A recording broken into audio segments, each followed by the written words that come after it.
Now we can start. Hello, what's going on, Kat? Hi, I'm feeling haunted by that audio. This is so Yes. impressive. Oh my God, thank you. And listener, welcome to what I've arbitrarily officially decided to label episode 1 of the Kass review, because the episode we recorded and released last week is going to be episode 0 officially. I think so, based on our ability to make technology work well, which is low. Yes.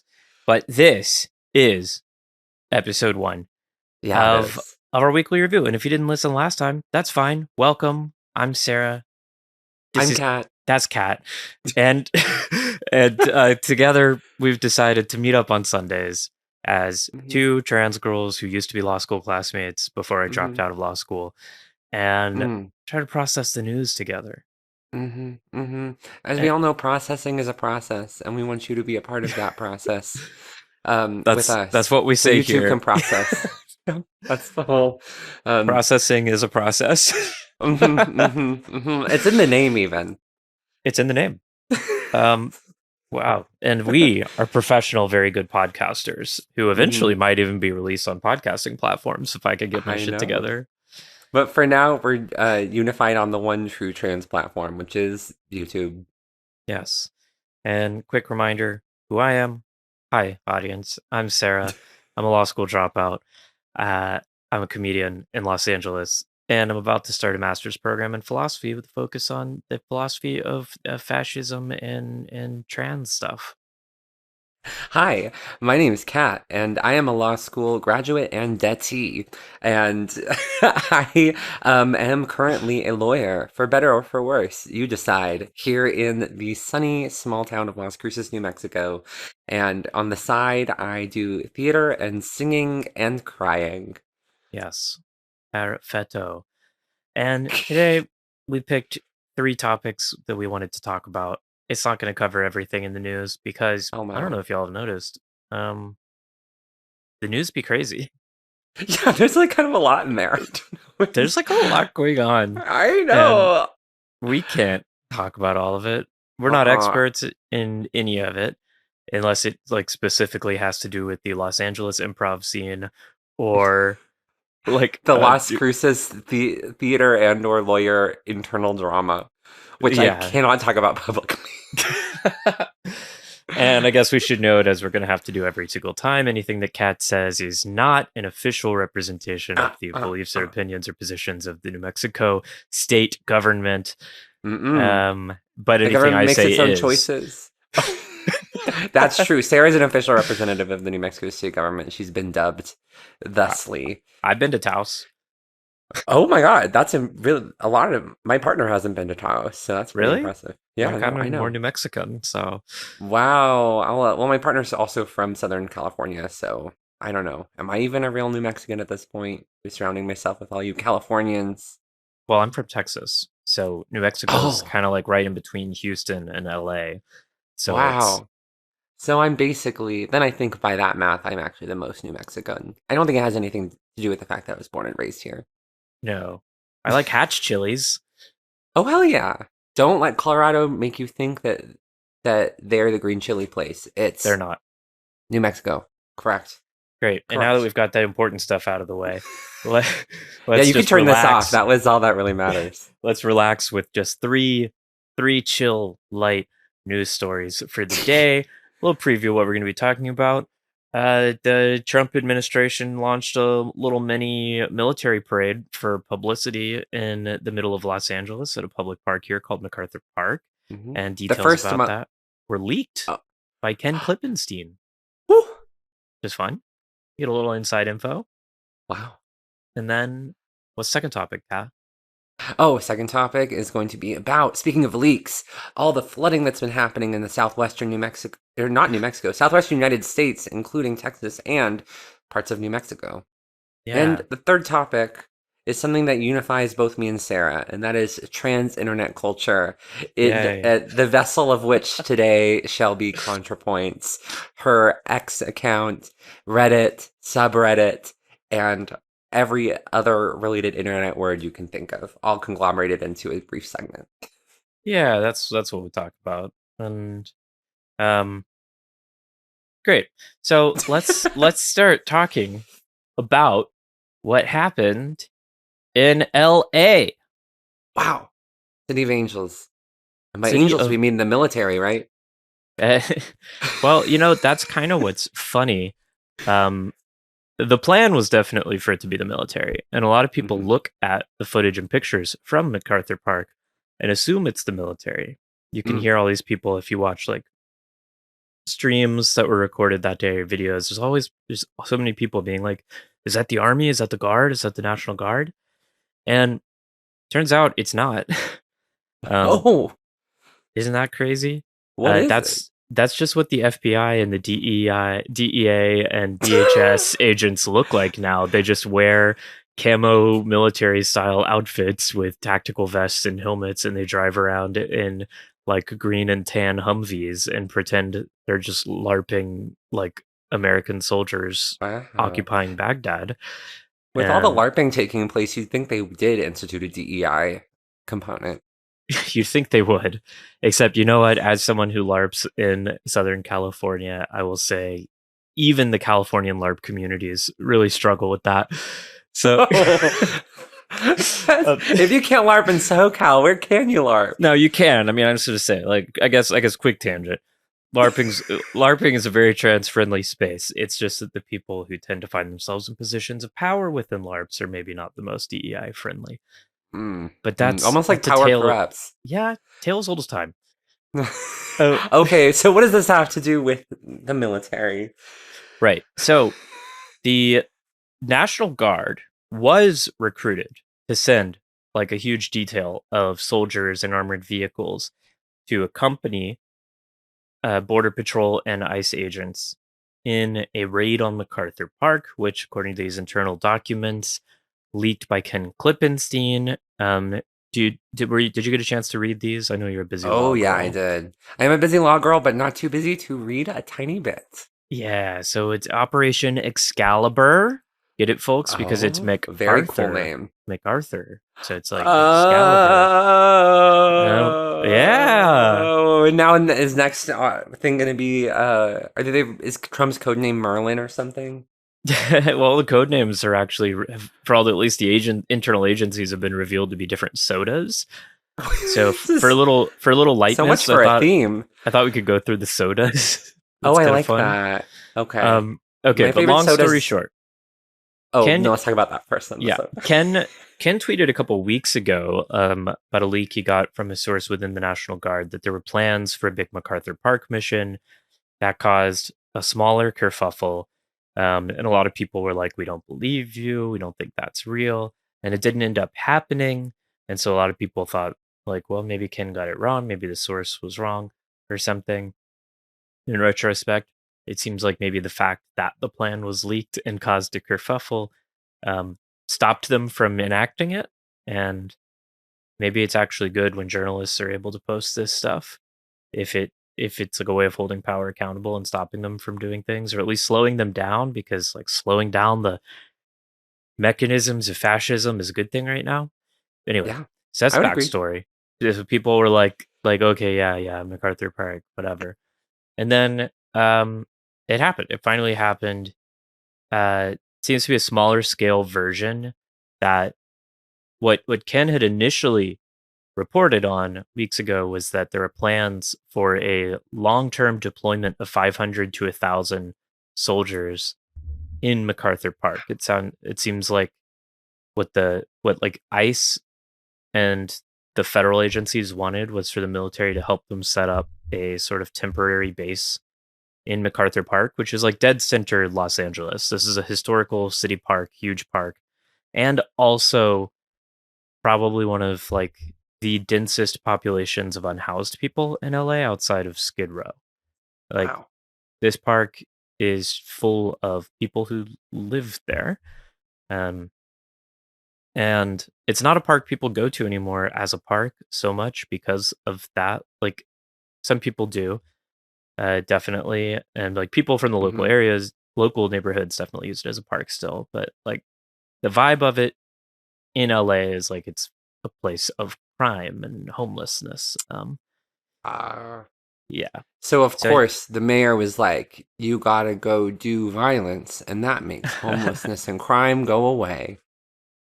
well, the mayor didn't order it. True. But I'm just trying to dunk on the mayor because she sucks. oh, But she does the sucks. because she I didn't think she that's like oh, go ahead. oh, well, I think the fact that MacArthur Park had that reputation is maybe why the feds thought they would be able to get away with it initially, of just Hmm. like conquering it, cleaning it up. And it's like, because part of this whole fascist thing is not just about migrants. This is also a war on unhoused people. Like so many Hmm. unhoused people in LA have been kidnapped by ICE agents because they don't have documentation on them to prove they are citizens, often because those documents were swept and tossed by city sanitation workers in raids ordered by various city council people and the mayor.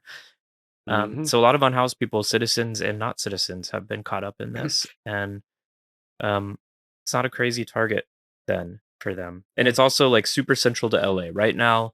The military portion of the LA operation is housed in Los Alamitos, which takes them like an hour to get into actual LA.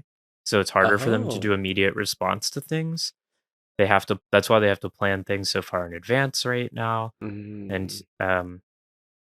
so it seems like what ICE probably wanted was if you have 500 to 1,000 soldiers stationed in MacArthur Park, it's way easier for them to be like, do last minute raids with military assistance. Mm. Um, And then if their plans get leaked, it is a little harder for them to just keep doing it anyway or to change the plan yeah, quickly last minute. Because, man, our planning an hour commute in LA, even if you're not the military, that's gonna like really change your plans very easily. exactly. And to show like why it's so strategically important, I guess, for the people of LA not to let this happen ever, Yeah. is this then follow up mission in MacArthur Park. So Hmm. Ken tweeted that thing before. That mission seems to have been canceled. And then Hmm. they did this follow up mission. That's what we have these released documents on, Operation Excalibur, Hmm. which are very explicitly a show of force operation. Like Hmm. that, let's see. All we have is the military side because Ken's source seems to be just in the National Guard. So we don't have like what the mission documents looked like from within the federal agencies. But mission unordered 1 to 18th Cavalry Squadron provides the static interagency site protection, mounted mobile security, and Joint Force Land Component Command Reserve support. 2. Customs and Border Patrol and supporting federal agencies whose intent at MacArthur Park is to demonstrate through a show of presence the capacity and freedom of maneuver of federal law enforcement within the Los Angeles Joint Operations Area. Why That is the military's whole strategy right now just like trying to like swing their dick around and scare everyone? Because every time it seems to not be working.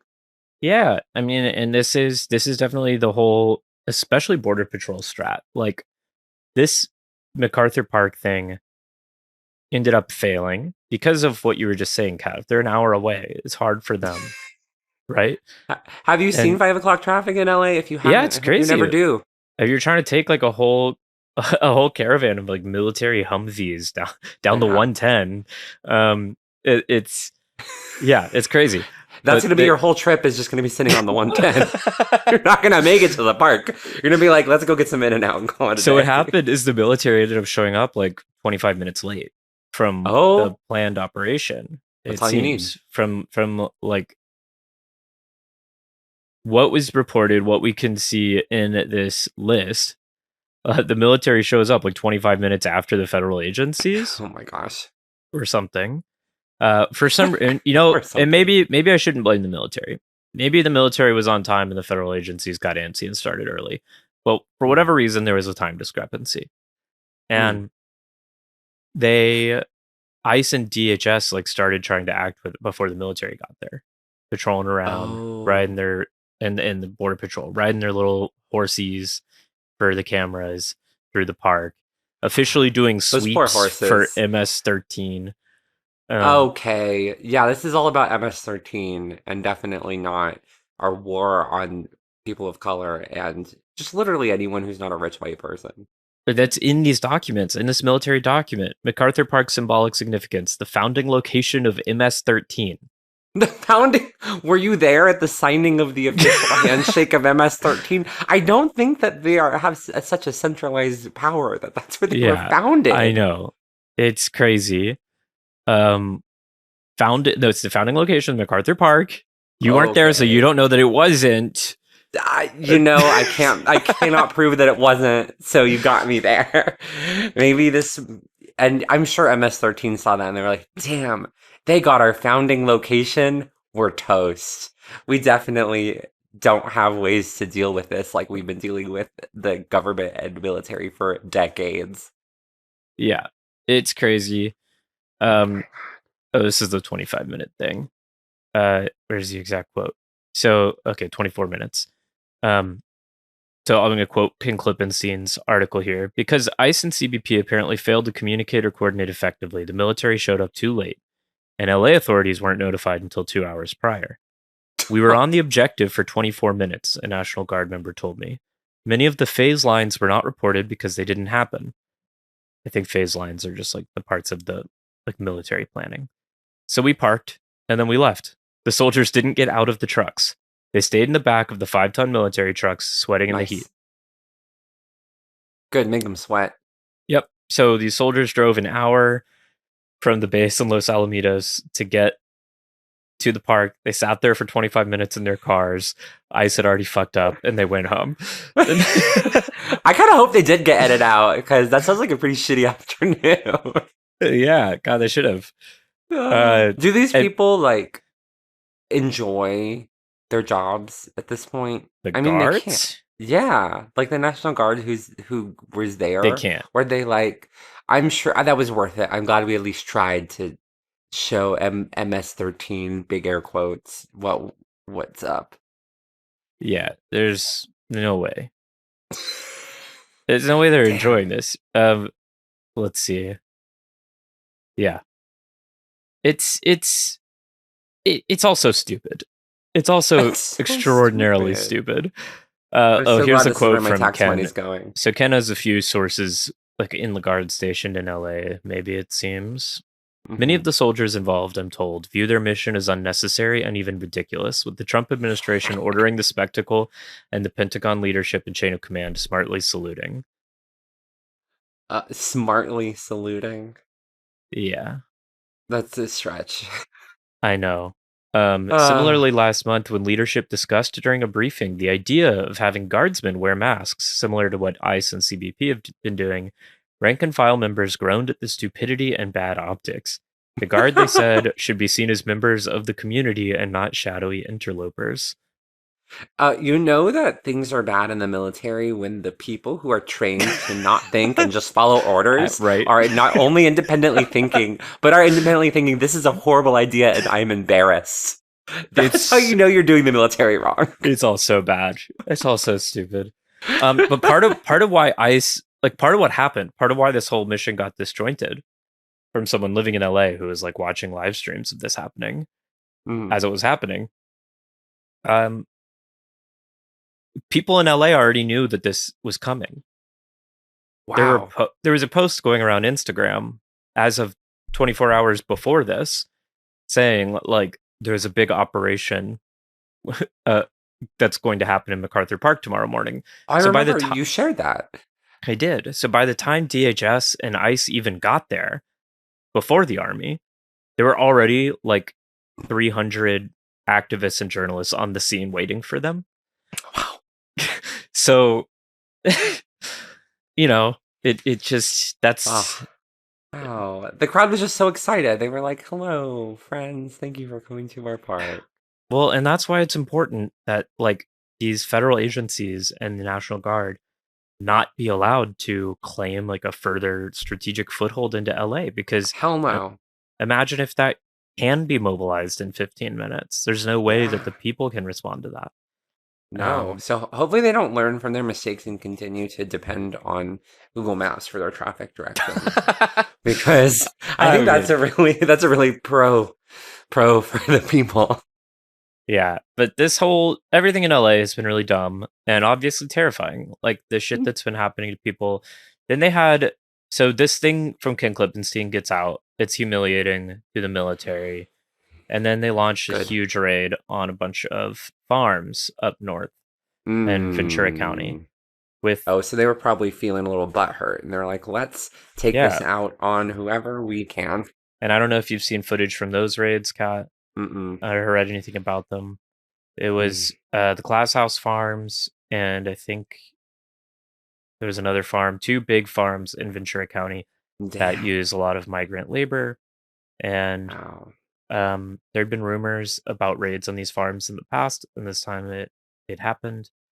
And they ended up kidnapping 200 people, 200 Wow. 200 migrant workers in one day from these Wow. farms. Um, I mean, they were That's huge. messed up. Yeah, with you know, huge also huge outswelling of community support for the laborers. Like so many people from the surrounding areas showed up. Mm-hmm. Um, this is like 2 hours away from LA for reference. Oh, Of how big a range this is covering right now. yeah. Um, and yeah, like some really brave people doing their best to stand up against ICE, but like in the end, when they have the National Guard with them, when they're allowed to use weapons and you're not, when they have the power of the law and you don't, Mm-hmm. there's not much you can do unless like uh, I don't know where this goes unless people come up with many more clever strategies for ways. There's nothing you can do. What do you do? Like anything you do in once it's gotten to that point, if you're not able to get wind of something in advance and successfully mount enough people there to prevent them from getting in and starting an operation, Mm-hmm. how do you stop them from leaving without doing something that the government is going to label as terrorism? Mm-hmm. And then just use more force against you as a result. Yeah, It's like no matter what, it's a losing game. But then it's like the solution is okay, just let it happen until it stops happening, which is also not a solution. no, Uh, I mean, and then the solution that's really what's gonna happen is our food systems are gonna start to be affected. I mean, they already have by yeah, just other factors outside of this, but it also oh been started to be affected by this. And oh yeah, the uh, footage of just fields of I think in this case it was strawberries that went completely unharvested and just like hmm they're just gonna rot in the sun, which is also such a which waste. it's a waste. And it's obviously that's nothing compared to the human tragedy of 200 people being ripped from their families. Hell And no, and disappeared, kept in the most horrible conditions that are yeah, literally concentration camps. It's bad all the way around. There's no positive to this. no. And the worst news out of this day is one of those migrant workers uh, has ended up officially dying from Ugh. injuries he sustained. Um, basically, the ICE agents, DHS, National Guard, who for some reason were getting involved in this raid more than they have before. Mm, Uh, they were chasing these people like through fields, through whatever, and this guy ended up Jesus. being run off of a 30-foot cliff, and he is now died. And as far as I know, that's the first official like murder of one of these migrants during a raid by an ICE hmm agent. Obviously, people have been dying in ICE detention since, I mean, since Obama, but hmm uh, yeah, and the fact that this doesn't seem to have been news is horrifying to me. hmm Yeah, I mean, I didn't even hear about this, Yeah, and I don't live in California. And I think, I mean, it sounds to me like the solution, if this is even a solution, is everyone, if you have a friend in the military, the National Guard, anyone, get them to leak the plans because that seems like the thing that actually stopped action was to embarrass them, yeah. to get enough people there to show up to stop them from actually taking action. Um, and everyone drive your car more to cause more traffic, I guess.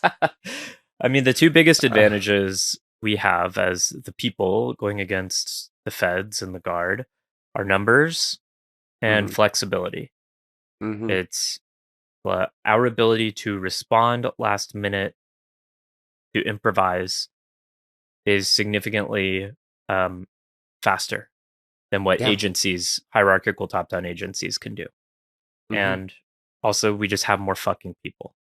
That's We why, like by a huge factor, and it like doesn't dozens take and that dozens more of many. us. No. Like that's what's really inspiring to me. Is that this whole big ice operation in MacArthur Park that they have this whole planning document. They have all these whatever strategies drawn up, things. You go here, you go here. They've all been briefed on this shit. Like Mm-hmm. this takes them a lot of fucking time and resources dedicated to this mission. And it took 300 people showing up first, claiming the park to stop it, Mm-hmm. or at least to prevent it from having the impact they wanted it to. Mm-hmm. And well, I mean, it had such little impact that I didn't hear about it until you shared the information with me, Sarah. Which Hmm. is great because that's the power of those three, but not just the 300 who showed up, people like you who shared the information, people like the leaker who leaked the information. Yeah, Like it takes people in order to fight fascism, in order to fight military occupation, it takes networks of people across wide arrays. But that's the beauty of the fact that we have the power of the numbers.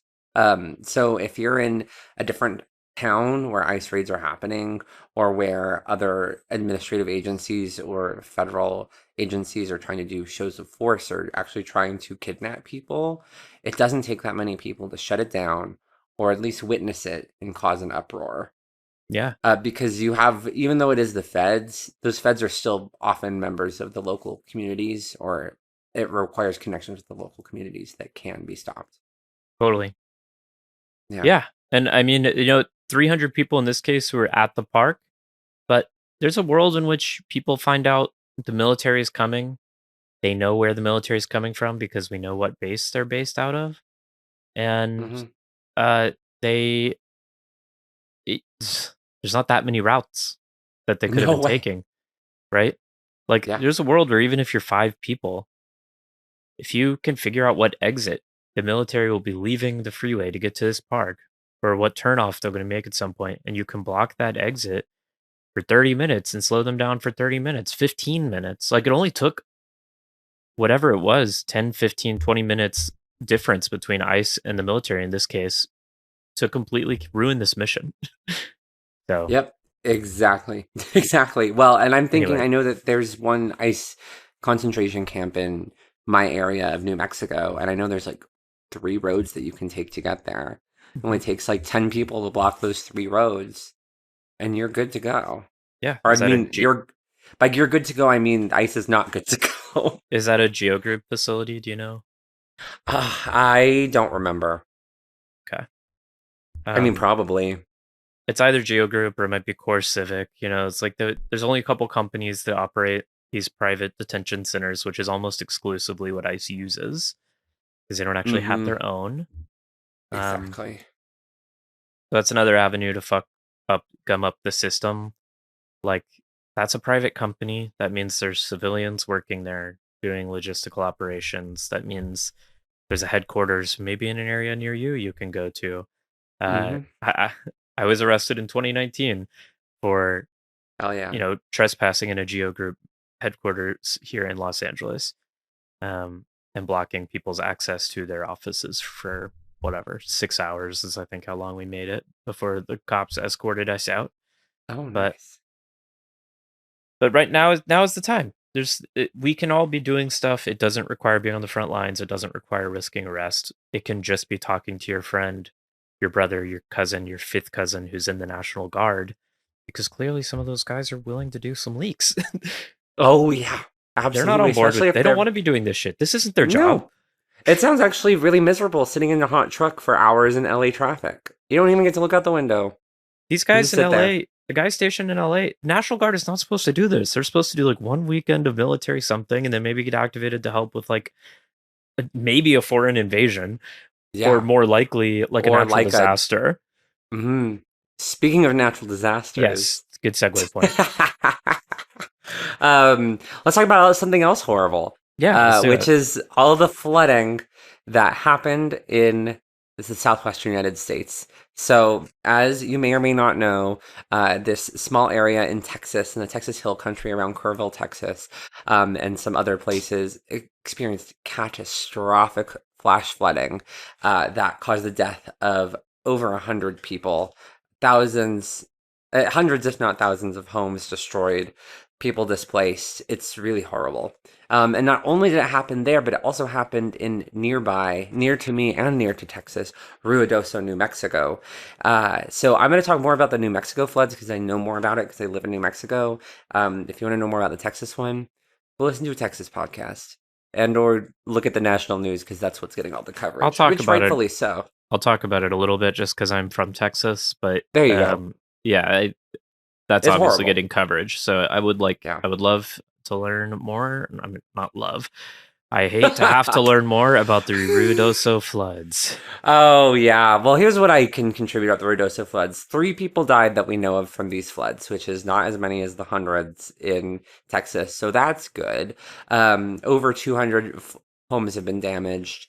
Um, Again, hundreds of people have been displaced. But the thing that really stands out to me is that this exact thing happened last summer. Last summer, there were catastrophic floods that displaced people. And there were also catastrophic fires in Ruidoso that displaced people. And I think it's easy to think, oh, climate change, so there's just like more rain and it's these abstract things that we can't deal with. But I would like to just speak a little bit more about these exact processes that lead to what happens.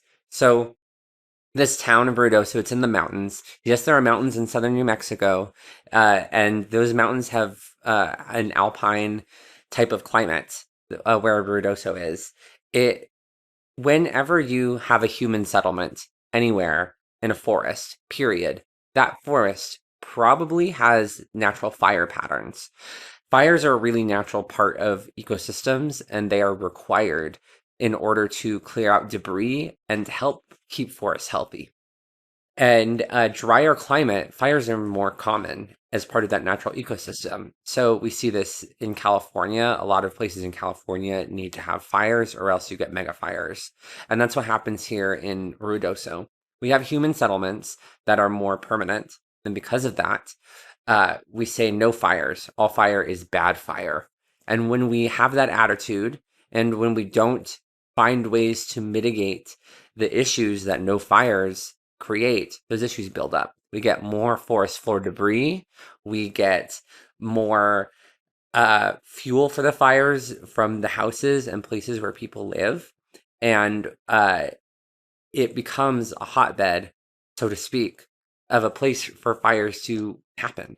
So then when the fires happen, they become mega fires. We get these gigantic swaths of fire that char the landscape, create unnatural and eerie huge chunks of forest that are completely decimated. They kill people, they kill animals, and they kill the landscape. And then on top of that, sure, the fires finally happened, but because of the fires, the less vegetation that results from those fires, there's less vegetation to hold the soil in place, to grow and create cover for the ground. And then when you have rains, which are still the similar rains that have been happening, you get these mega floods because the water washes through, picks up all the dirt that's not being held down by plants anymore because all the plants have burned up, and the rivers and the lake beds and the creek beds get totally overpowered. And then you have giant waves of water rushing through the center of town because there's nothing to mitigate that water and control its flow. And then you have people die, and you have habitats die, and plants and animals die. And even if all humans just disappeared from Ruidoso or from these areas immediately, it would not stop these issues. These issues would probably cycle for another several years, if not decades, because these are systemic issues that humans have created. Um, this doesn't bring back the families of those that have died. It doesn't bring back the homes, but it does teach us about mitigation strategies that we can be using every day that we know about that have been used, especially by native peoples in the United States, that can help mitigate these issues and prevent them from being at least as severe in the future. Controlled burns and working out waterways and preparing for the floods that are inevitably going to continue and the fires that are inevitably going to continue. Yeah. It's a horrible feedback loop. It is. And yeah, I mean I think that's a great point in general. Cat, like it's funny, like we want to people want to people who even recognize how human caused or human influenced climate change is still want to project that only onto like the global level. Hmm. Greenhouse gases, warming atmosphere, and not all the micro choices made by cities and townships and counties all over the place. Hmm. Um, I'm from Houston, which is a town that in recent years famous for flooding. Hmm. And I remember after the biggest, most recent floods, I think, or at least not the most, it's always flooding.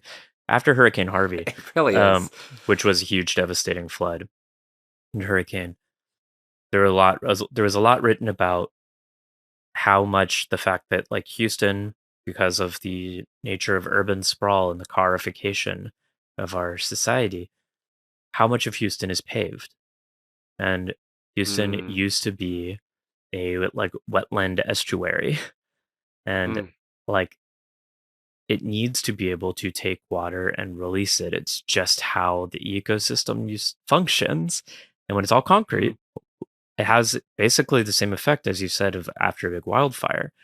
Like the land is no longer equipped to to receive and hold all that water that it will get. And that hmm. means flooding. Hmm. And In fact, the definition. in fact, that is the definition. Did you see any of the reporting or articles about the Kerrville, like the Kerr County? Um, there was a lot that came out afterwards. Someone on Reddit, I think initially, and now I've seen a bunch of different news sites talking about it, went and found all these city council meetings going back like 9 years, and No. or county council. Tell me more about that. It is oh god, cat. What is it called when you're reading the words people said in a meeting? The minutes? Reviewing the minutes? It's basically the minutes. That's a good word. There you go. Or the The dictation, whatever, transcript? the transcript. Thank you. Transcript. Yeah, I mean, I'm not a professional. Why would I even pretend to be? Um, I it's am, and it's fine, I guess. yeah. Not So my first choice. all these transcripts, if this is something that interests you, you should go read them all. Um, they were all posted to, I think it was just like the Texas subreddit. And there's also like New York Times articles about it, Texas Tribune articles about it, but transcripts of county meetings going back, deciding how to spend their budget. And these are meetings of just like the county judge, the sheriff, and for basically 9 years, they've been like, should we update our flood alert system, our warning Wow. system? Because we just had a review come in. We commissioned like an engineering consulting firm to come in. They reviewed our like flood preparedness alert systems and they told us they were obsolete and out of date and gave us suggestions for what to do like 9 years Wow. ago. Wow. And at first they were like, we don't have the money. Um, we can't do it. We don't have the money. And like, plus, we don't want sirens. You won't have to Oh, listen to sirens. Who's that going to help? Look, anyone who lives here knows floods happen, and we can just trust on people to call their neighbors downriver. That's how it's always worked. We'll be fine. And like, sirens would just help. Oh, one of these fuckers was like, the only people with sirens would help are like crazy out of towners from Houston. And it's what? like, yeah, it's Well, you but hate outsiders so much that you also hate the insiders. and this is like a tourism county. As hard as that is to Jesus. understand for like a small county in Texas, this whole county is built on the river, summer camps, like people vacationing anyway. Um, and then later we skip cut to the town has $10 million in emergency grant funding that's been given to them by the Biden administration as Wow. a result of COVID. Like these are just emergency funds that were sent to the county. And the county's like, well, what should we use them for? Obviously, a lot of it has to go to the police. And Oh then yeah. we need new Got to keep the radios for the people police. safe. And then they were like, And by should we safe we use mean it? terrorized. And then they were trying to decide whether to use some of it to build this alert system. And they ended up deciding no, because they decided they didn't want to use any money that had come from the Biden administration, because they Wow. didn't know what strings might be attached. They didn't know if they could trust it. They didn't know whatever. And Even though the strings are made exceedingly clear whenever you get any federal funding ever, no yeah, matter what administration. yeah. And then there's also discussion in there of like, well, John Cornyn, the senator from Texas, had let one of them know, like, well, if you don't spend it, it's just going to go to like California. So there was some discussion of that, of like, well, should we use it just to make sure it doesn't go to California? Because we don't want it to be used to support, values we don't agree with. And then, Whatever that means. but they end up, so they Jesus. have multiple times over the course of the last decade, they had conversations about, oh, and initially the reason they didn't apply for the FEMA grant to do it is because they didn't want to apply to Obama's FEMA to get the funding. Like, it's just like these Jesus. 6 idiots who, over the course of 9 years, kept making this choice not to upgrade their flood alert system. Yeah. Well, and it's like, not only is it, I mean, yes, those 6 idiots, and then on top of that, just the fact that the whole town as a whole, because, they have friends and family and public commenters who are all choosing to act instead of out of care for their community, out of spite, Yeah. and say, oh, we live in an immovable, unchanging world, so let's not prepare for what the future holds. Let's just keep everything the same and it's probably fine. Yeah. And then the only constant is change. Like, you need to be prepared. And even if the money comes from someone you don't completely agree with, sometimes it's going to still help and still provide something for you. Um, and also, on top of that, well, no, it sounds like you were about to say something, Sarah. I just was trying to find the exact quote, so I was looking for the transcripts, and then I just found Mm. a video of the city council meeting Oh, boy. of it's exactly what you're saying, of residents demanding the refusal of using the funds. Wow. Wow. Wow. And it's like, you know what? I'm not a big fan of Biden either, but that doesn't mean that if he's going to help me upgrade my flood system so I don't die, that's fine. If Trump came out here and said, hey, look, everyone, I'm going to give everyone $1,000 to help you, I don't know, fix a leak in your roof, I'd be like, you know what? Sure, buddy, give me your $1,000 for Give my me roof leak $1,000. fix. Yeah, I don't care. But the Yeah. fact that you're Do you want to trading listen? your residents' lives, I kind of do. You want to listen to these people? All right, Yeah, I do. let's pull it up. Let What I'll say me. while you're pulling it Yeah. up is also connecting us to the feds. They have fired more than half the staff of the National Oceanic and Atmospheric Administration, NOAA, who predicts the weather. They knew that these floods were going to happen, or they should have known that these floods were going to happen. But because they have cut so many federal staff and local staff helping predict and manage emergency and weather preparedness, this whole thing happened. Yeah. We have been planning for the weather before climate change became this weird uh, partisan issue. But the climate still does things that are bad for humans, even when climate change is not considered. So it doesn't mean we have to cut all of our weather staff. Weather still exists. It's one of the things we all experience together. Yeah. Oh man. Yep. Okay. What gets me is you talk about spending this money on Kerr County infrastructure that's needed. This money wouldn't even exist if it hadn't been for the great scandemic. They created the problems that created the need, the shortage of tax funds and money. And you talk about 2022 and 2021, this might happen. I don't trust anything, including our elections, our Supreme Court. I mean, I know a lot of people my age are having a hard time admitting that this is happening in America in our lifetime. But these people are communists. They hate America. They're teaching it in our schools. They're invading the border as we speak. I don't think we should take any money from the federal government because they can't be trusted. We do not want more of Biden's mandates attached to keeping Biden's money. But I am here to put each man on notice that if you vote to keep Biden's money, I will hold you personally responsible and personally liable for any and all harm that comes to I, a woman called Sherry Snyder, and the family of I, as well as the residents of this county. I think the bottom line here is that we don't want enough. this Biden money in our county. That's There's enough. no such thing. That's enough as for me free money. and Yeah. on this day. Yeah. All I have to say, and this is a problem I see on quote unquote both sides or all sides, is the way that news and talking points have just become regurgitated, and that we're using our brains as our own personal chat GPTs to just re-spew out things that we hear in random orders because we've heard it. Like the communist Biden government, God, I wish. Yeah. Like, and that's not what happened.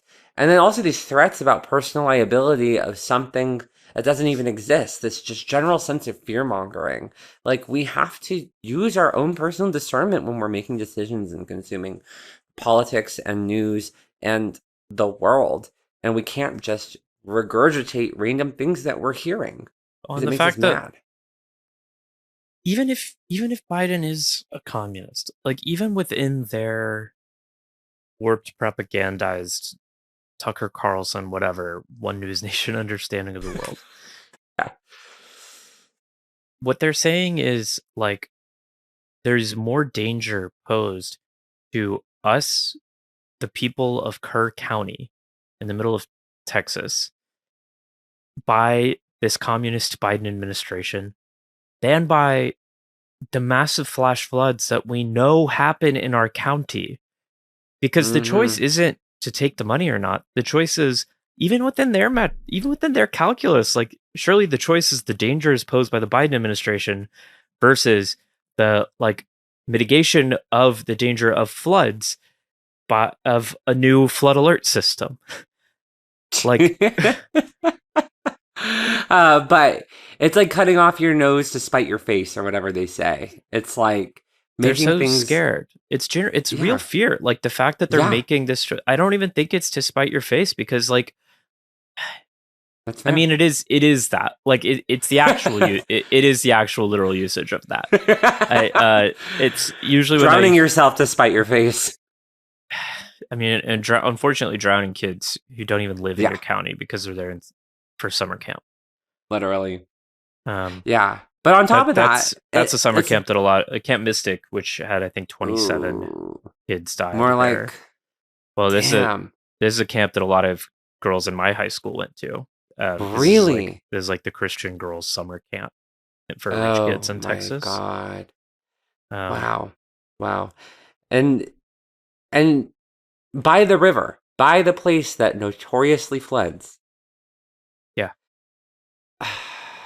All I have to say further about this, actually I have one more small thing and then another larger thing, and then maybe we should move on, is like, I think it is the cutting off your breathing to spite your face at this point, but in addition to the fear. I think it's both. Like, this is like Yeah. real legitimate fear that people are having. And to anyone who's afraid, because like I'm afraid for our country, for probably different reasons than people in Kerr County are, but regardless, I'm sure I'm being hypocritical right now. I'm sure I've done this, but I really am going to continue to try not to just be scared and make all my choices out of fear, because then you end up with a shit ton of dead kids. or if you're afraid, maybe like look into the source of your fear and make sure you should be afraid. Mhm. And emotions like fear and anger and outrage can sometimes make it really hard to do that. Yeah. And that is our segue to our third topic, Kat. Wait, oh my God, I'm sorry. I do have one more please, thing yeah. to say about Oh, the yeah, past yeah. one, I'm which so sorry. I connects should've- to our. Oh no, that's okay. That's a great segue. Put a pin in that. I just want to yeah. say, to connect to the ice moment that we were having on this podcast earlier. Yeah. Folks from Mexico, rescue teams from Mexico came and tried to help in the floods. And there were people trapped in houses in the floods. And what did the state and local and federal government do? They arrested those people instead of helping the people trapped in homes down the street. Because migrant rescue workers are more scary than literal death of literal United States citizens. Yeah. I don't even have anything to add other than fuck. Yeah. Yeah, it's so fucked. And I mean, I guess it's also worth pointing out the timing, because everything is connected, right? While those Mexican rescue teams were in Texas trying to rescue people, hundreds of federal agents and Border Patrol members and 4,000 National Guardsmen were in LA. I mean, like the MacArthur park raids were happening the Monday, July 6th, like 2 days after these floods, day after these floods. Like there were still rescue and search and rescue missions ongoing for children missing in Kerr County when what the Trump administration decides to do is run a little photo op of their dominance over the people of Los Angeles. It's all fucking stupid and evil. It's stupid and evil, and I really hope that we start to even pretend to care about our neighbors. Yeah. And I guess I also, before we segue, there's already like such a dangerous tendency of people, especially here in LA or in blue parts of town, to watch a state like Texas suffer from something, anything, and say, well, it's their fault. And I'm not saying it is the people of Kerr County's fault or the children who died at these summer camps.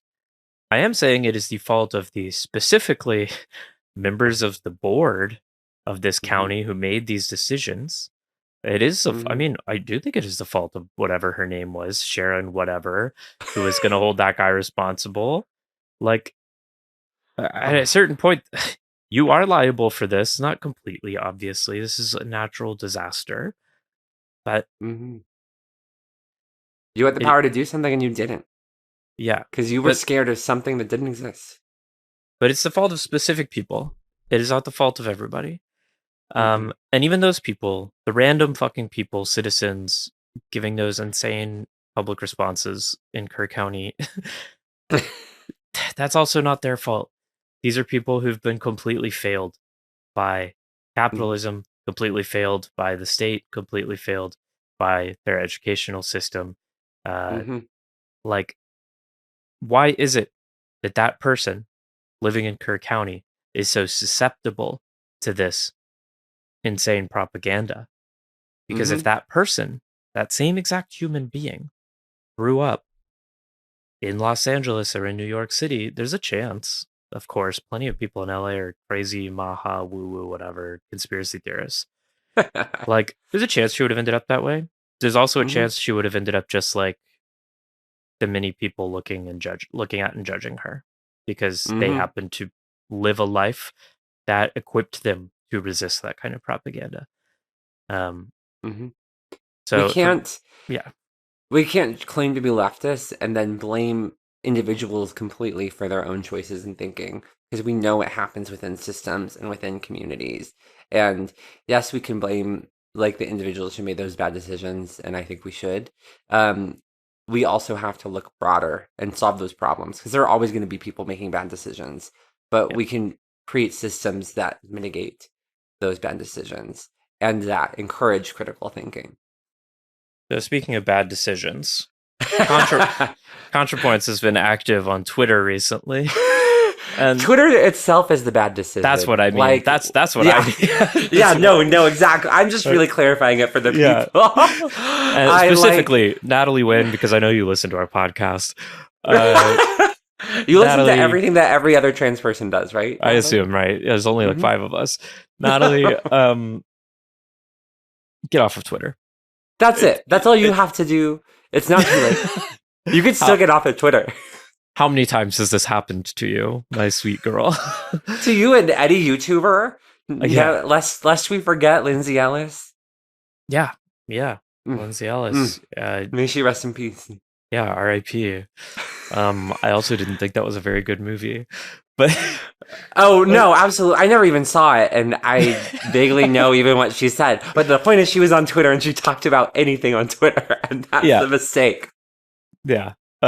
Anyway, and cutting here in, this is editor Sara from the future. The Kass review has been canceled for trying to defend Lindsay Ellis. If Lindsay Ellis is going to get canceled over, then that's not the worst thing to get canceled over. Okay. Yeah, what would be the worst thing to be canceled over? Oh man, let's ask I don't know. Contrapoints. Okay, so Sara, what did Contrapoints do? You did, because I was unaware. Because anything Twitter related, I just wipe from my brain. I just simply don't absorb it. I'm not on Twitter. I'm not on Twitter. This got onto my radar because I started seeing people posting stuff on Instagram about Contrapoints being a Zionist. And I was like, I'm quite positive that's not true. and so I had to investigate, like, what is happening? And that led me to the Twitter thread. Okay, so how much of this have you read, Kat? I read Natalie Wynn's subreddit post within the Contrapoints subreddit being like, to clarify. And then I read that whole thing, and then I read like a few of the comments, and I said, that's enough for today. Yeah, so yes. So that's, I'm trying to decide the best way to talk about this story. This story is not about Contrapoints. And the story is not about Israel and Palestine, and it's not about Zionism. And to me, this story, at least what's interesting about it from our perspective, why I wanted us to talk about it. Mm-hmm. This is a story about discourse. This is a story about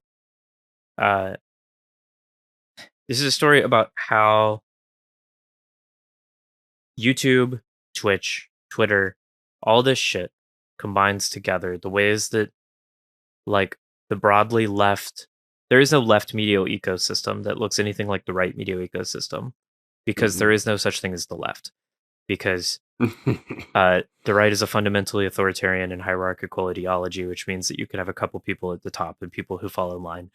And the left is everybody else who's against that. Yeah, exactly. So we don't have a well-funded, oiled, billionaire-backed machine. We have a bunch of just fucking random people doing their best. Who go on Reddit and type. Boy, do they type.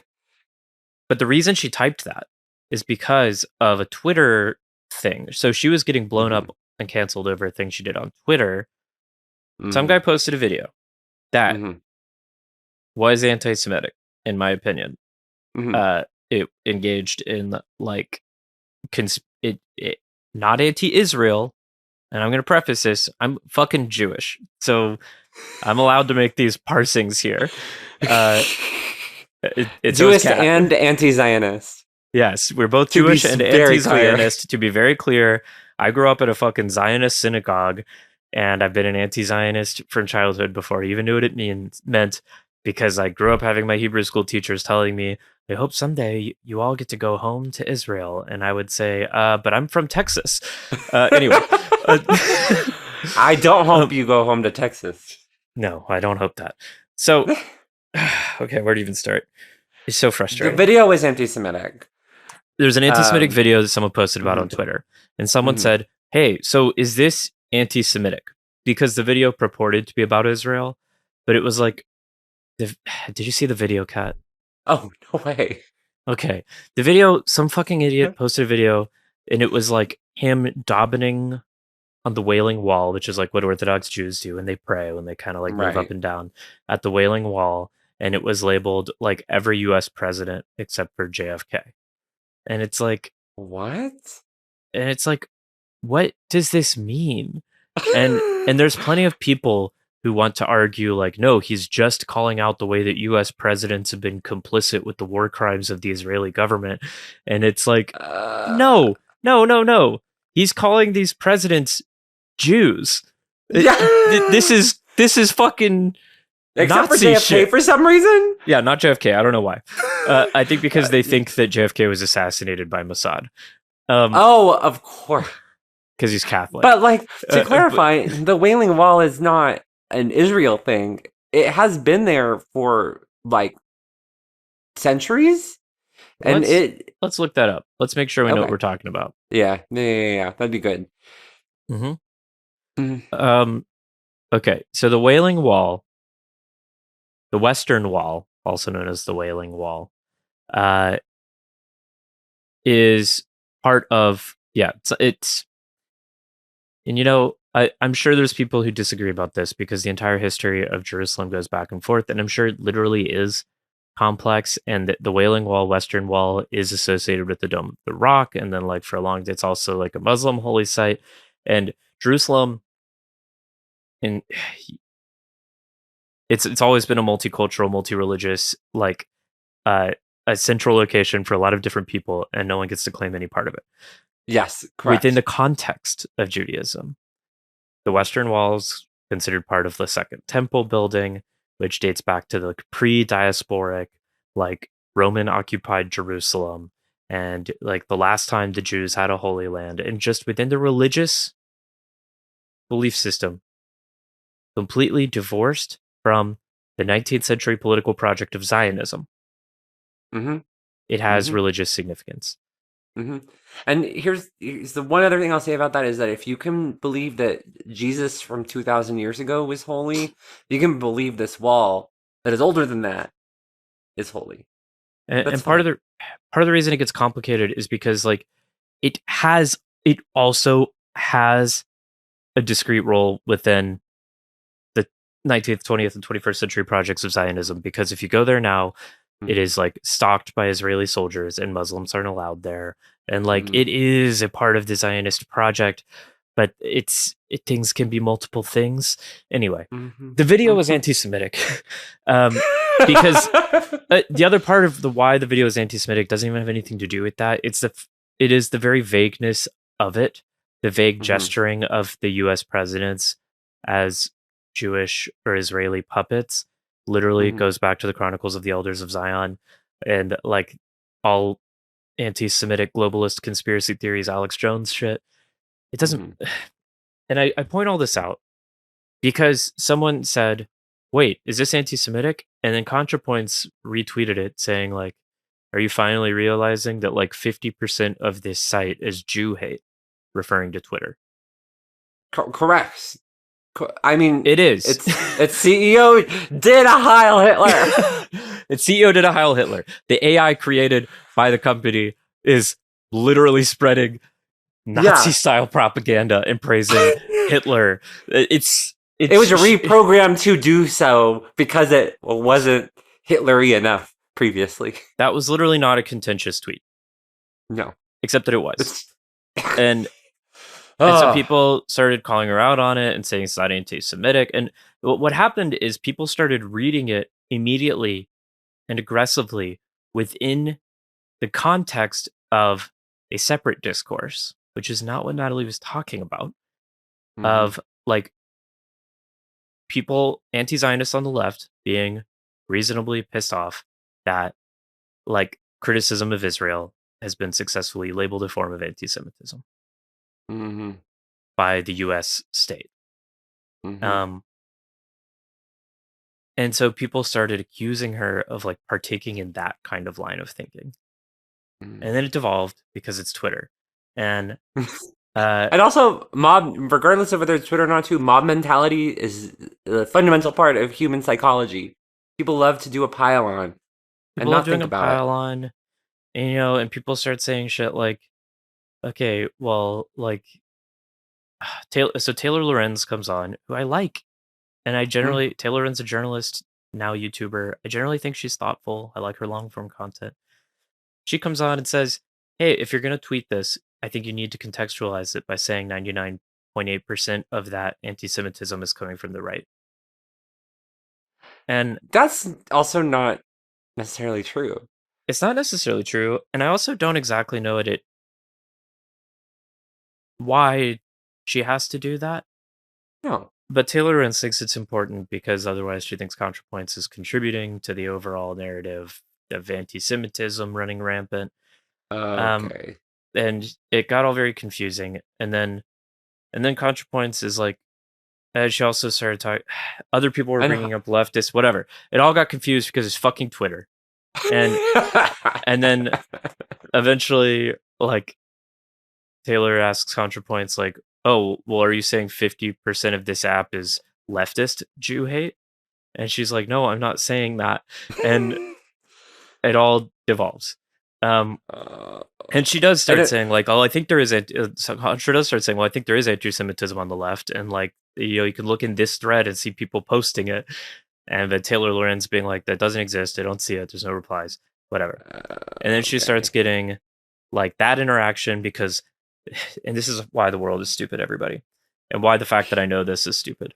I know, I feel really bad for you that this is all in your brain. Taylor Lorenz is in an online feud with Ethan Klein, the YouTuber and streamer of H3 whatever, who, I don't know, I don't watch him. I trust the people who tell me he is an active, avowed Zionist, but like, so Taylor Lorenz is in a feud with him.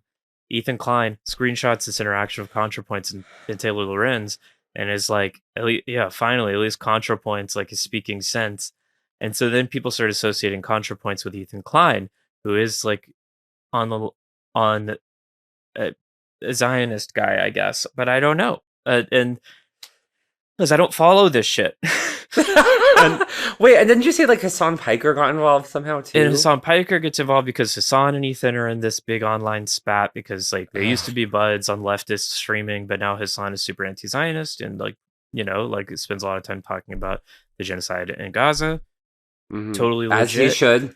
And but now he and Ethan Klein are sworn enemies. And so like Ethan starts tweeting this thing about Contrapoints, sharing the image, and then Hassan is like, "Oh, Contrapoints is a Zionist," whatever. Oh, so now that's the background for when Contrapoints posted this thing I sent you on Reddit. Okay. This did not come out of nowhere. It is called My Thoughts on Israel Palestine. And she starts it. She's in the midst of already being canceled and talked about, and there's like already 100 thumbnails of her face on it and calling her a Zionist or a genocider or whatever. Oh my God. And that's why she says that's like, if I'm going to be canceled, I'd rather be canceled for my actual opinions. Real? Yeah. Okay. So I sent this to you though. Now that you know the background, maybe Thank you so much. What are your thoughts on this post? What do you want to do? We're an hour into this recording. Do we want to read it? Do we want to just, was that background enough for you? No, I appreciate it. I mean, I'll summarize the Contrapoints' post, which is like, it's just the general, like, here's all the, kind of good opinions about Palestine. And I thought it was just a fine post. I think that after hearing all of this and knowing all these things now, it just reinforces for me that nobody should be on Twitter and that we should all like kind of go in a little bit with the best intentions of what people have to say instead of just kind of finding a way to police them and recreate the carceral state but online. Yeah. So that's interesting. You read this with no context and thought it was kind of a fine standard thing to say. I mean, let me reread it. You want to read it? Well, I mean, I figured it was probably in response to something crazy that happened. Yeah. And I was right, I suppose. I'm not saying I don't think it's necessarily a crazy thing that she said. I thought it was like, no. I thought it was okay. I thought it was just fine. I thought it was just fine. And like her main point really was like, I haven't talked about this publicly. I haven't made a video about this. But here's what I think about it. I thought it's totally fair for her not to have made a video about that. Yeah, And I this, think that's fine too. Because it's honestly like her logic in the post for those who may not have seen the post or don't want to see the post, which at this point I don't blame you. It was like, I don't make videos about Israel Palestine or the genocide because I am a political entertainer and this shit's not entertaining. It's really fucked up. And so I'm going to help in concrete ways, like donating my own money to the cause. And, um, but people are just pissed off at her. I, it's there, and I don't have a ton of interaction with this part of the internet, to be honest. But Hmm.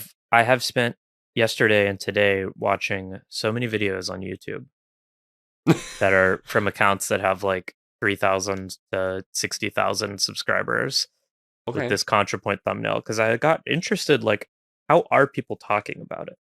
Yeah. And people definitely disagree with you, Kat. Um, Really? this shows that she's Zionist. This shows that ContraPoints is, uh, like pro genocide. Uh, someone called it a very reasonable sounding and probably pretty reasonable generally trans woman YouTuber of 6,000 followers called it demonic. Um, Oh. and what they called demonic was the fact that ContraPoints was like centering her feelings and sharing her feelings about this when there's a genocide happening.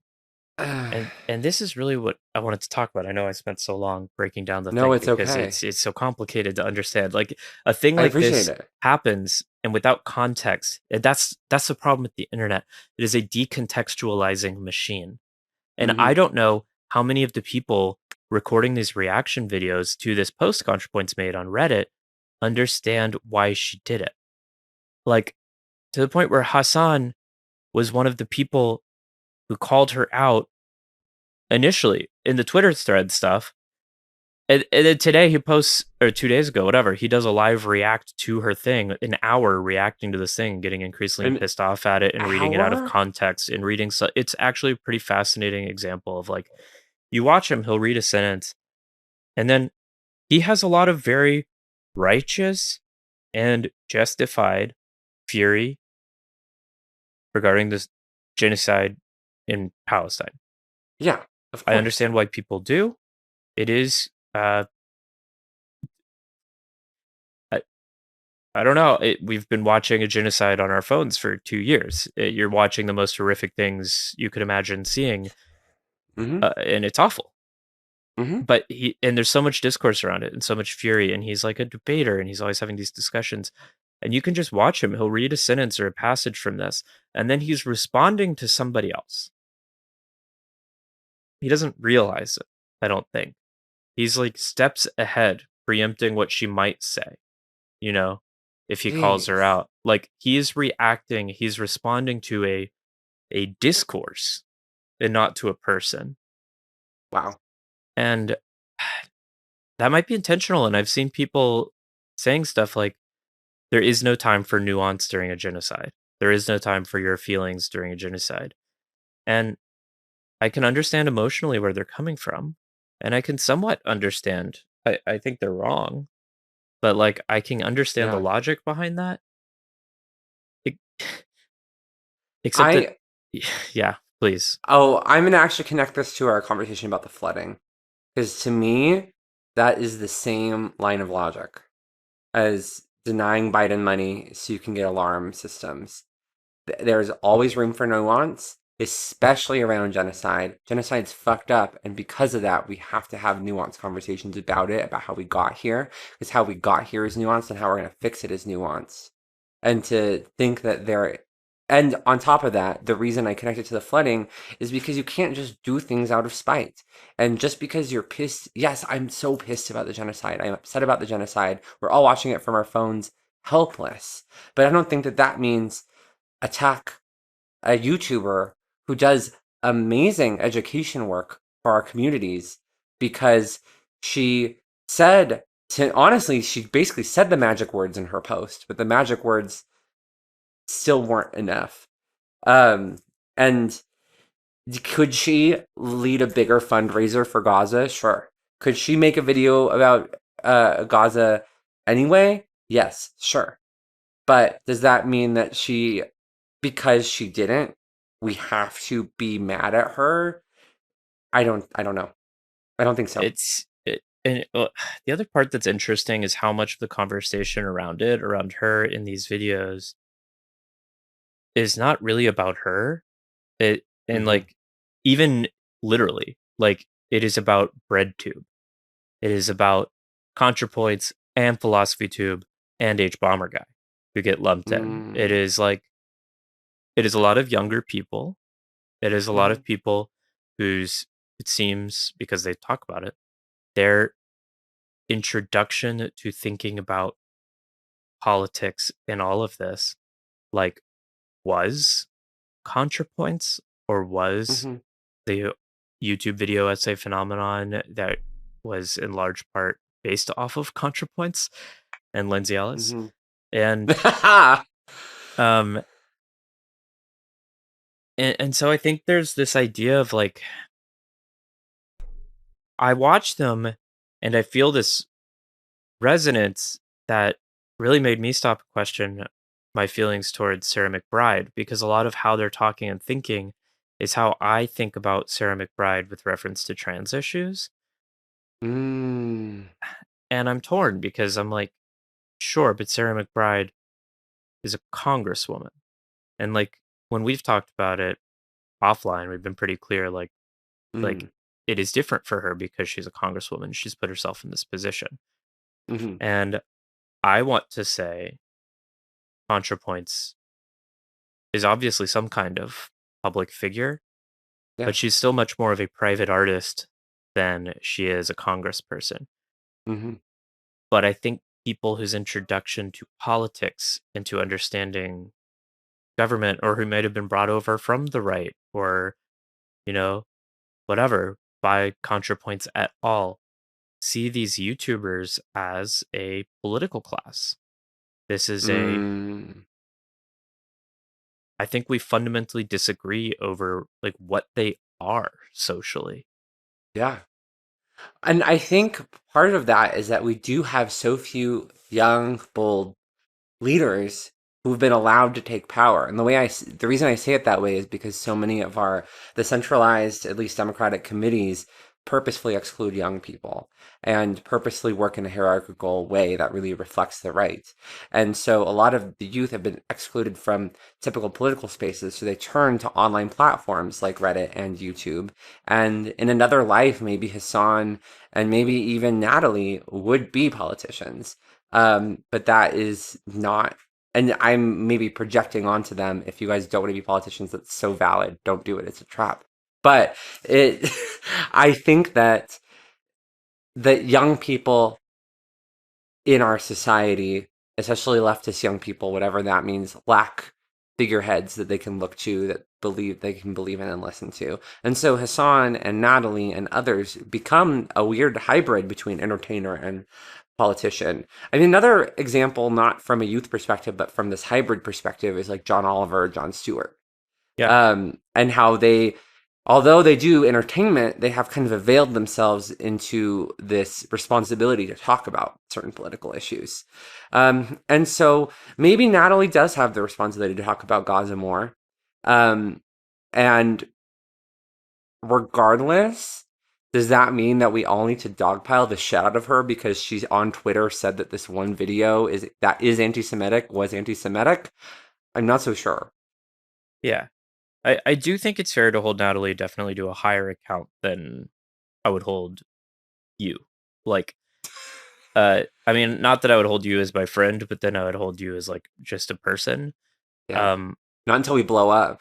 it gets into like when she's been canceled for her takes on trans stuff that I think are similarly based on ungenerous intentional misreadings. But Mm, um, there like it is definitely true that Natalie Wynn has built a career doing this. She's not hmm just a YouTuber recording blogs in her bedroom for fun. She makes a lot of money hmm doing this. She lives in a very fancy looking house in Baltimore. Oh. She's graced cover pages of magazines, been interviewed in the New York Times. Like, she has gotten famous and made, I don't think she's rich, but I think she makes solid six figures doing this.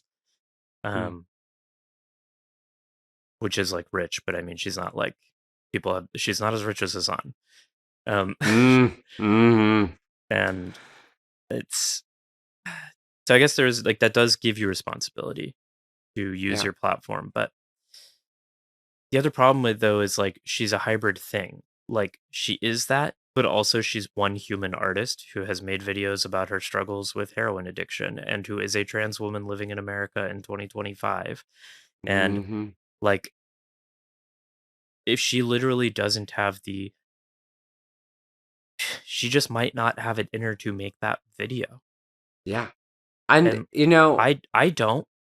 It doesn't matter. I couldn't make a single ContraPoints video. Like, hell but no. the And she amount of spends years research. preparing. Yeah, Just those the videos research takes a in her year now. 3-hour Twilight video. She Yeah. could never do enough research on Israel and Palestine to fit into one YouTube video without it. With the level of depth and education she does, it'd have to be her whole YouTube channel for the next 5 years, and it still wouldn't be enough. And people are mad because when she's talked about, well, so like, one thing that Hassan totally misreads ungenerously, and these guys speak so confidently to their young audience as though there's no possible other way to be reading this essay. It's so infuriating. I never actually watched Hassan, and I'd always kind of thought of him as a benign leftist presence that people exaggerate. And but I was finally watching him, No, and I he's was like, bossy. he's bossy. He's not careful. If this is how he's reading everything, if this is how he talks about everything, just this like confident, just confident assurance in a way, but like not careful. What's his expertise? Who is this guy? Why do we listen to him?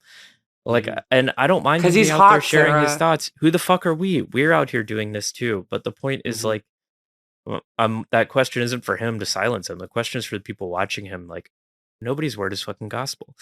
But I think. Yeah, sorry. Oh no, it's okay. No, I appreciate it. I think just in the interest of time and in the interest of not thinking about anything even tangentially related to Twitter, hopefully ever again, I will come across.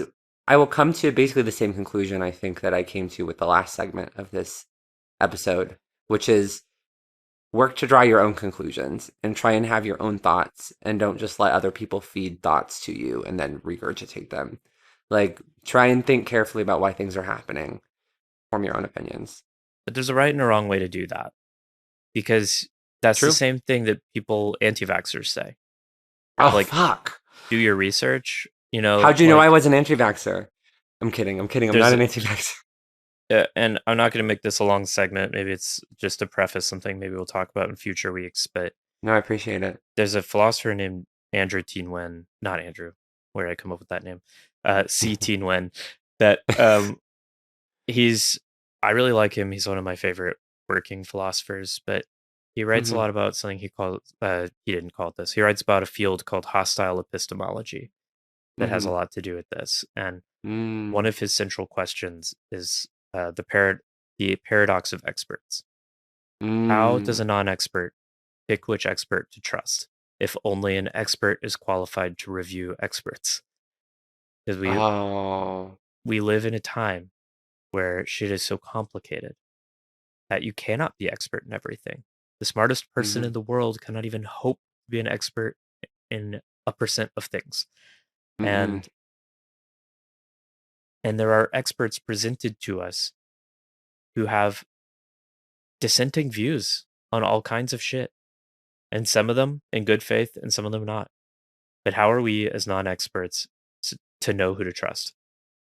And damn. What's the answer, Sara? He doesn't have one and I don't either.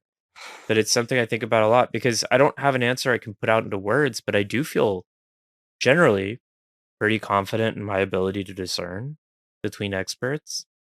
And I'm sure the anti-vaxxers and RFK stands do too. But I don't know. It's something for us both to think about. Like, it's Yeah. We'll Um, only be accepting comments on this podcast that answer that question directly. Otherwise, I and don't you want do to have hear. to cite your credentials. Uh, Mhm. You have to tell us um, why you're an expert in discerning experts. Thank you. yeah. Look, what Contrapoint said may or may not have been perfect. It might not align exactly with what you believe. Um, she is sharing her feelings, and you may or may not think that it's okay for her to do so. I happen to think it's necessary for us to be able to talk about our feelings because uh, we all unfortunately remain imperfect, limited human beings who are not designed to contain the horror of a genocide. And Mm-mm. it's you just it will kill you. Like Mm-hmm. it, I don't know what to do about that. I'm focused Mm-hmm. on my city because Donald Trump has an army in the middle of Los Angeles, uh, invading our parks, and there's floods who are killing.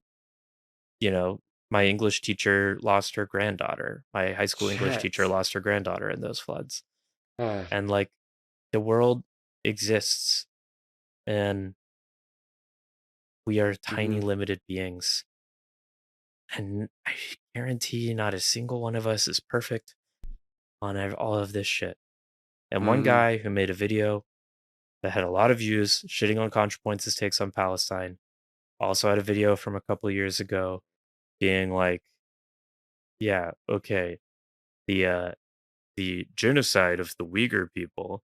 And I'm like, Okay. it's How can anyway. you talk about the genocide of Gaza when the genocide of the Uyghur people is going on?